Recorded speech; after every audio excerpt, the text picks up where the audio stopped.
Sekretaris Jenderal Relawan Jokowi Prabowo Muhammad Rahmat membantah kabar bahwa ada dua penyidik Polda Metro Jaya dalam pertemuan Egy Sujana dan Damai Hari Lubis dengan Presiden Republik Indonesia ke-7 Joko Widodo di Kota Solo, Jawa Tengah.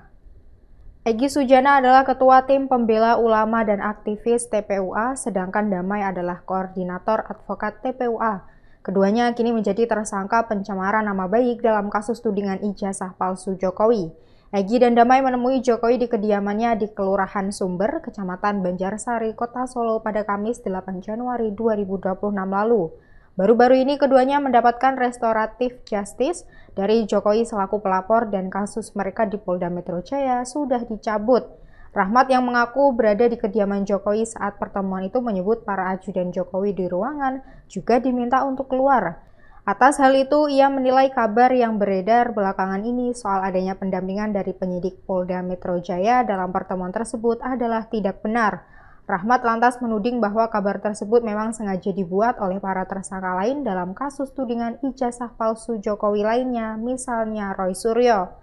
Kata Rahmat, sikap Egy Sujana dan Damai Hari Lubis yang diam-diam menemui Jokowi di Solo telah menciptakan turbulensi komunikasi di antara para tersangka. Dengan demikian, ia menilai tersiarnya kabar tersebut wajar terjadi di tengah meningginya persoalan kasus tudingan ijazah palsu Jokowi yang berkembang hingga hari ini.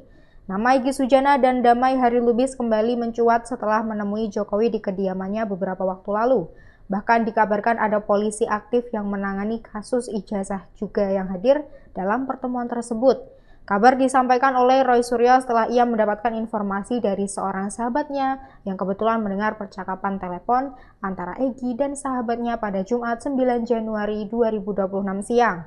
Bahkan percakapan tersebut juga telah direkam.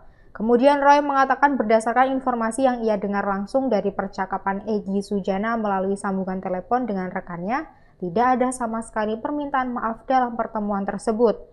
Dari perbincangan itu, Roy Suryo menyoroti kehadiran dua polisi aktif yang disebut berasal dari Polda dan memiliki keterkaitan langsung dengan penanganan perkara dugaan ijazah palsu Jokowi. Kedua polisi itu disebut mendampingi Egy Sujana. Menurut Roy, kehadiran aparat penegak hukum yang masih aktif dalam pertemuan tersebut menimbulkan persoalan serius.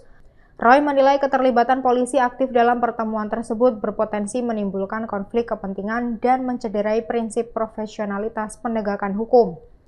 Ia pun mendesak Presiden Prabowo Subianto dan Kapolri untuk menertibkan anggotanya. Selain itu, Roy juga meminta Egy Sujana untuk bersikap terbuka dan jujur kepada publik dengan mengungkap siapa saja pihak yang hadir dalam pertemuan tersebut, termasuk menyebutkan identitas dua polisi aktif yang dimaksud. Download Tribun X sekarang, menghadirkan lokal menjadi Indonesia.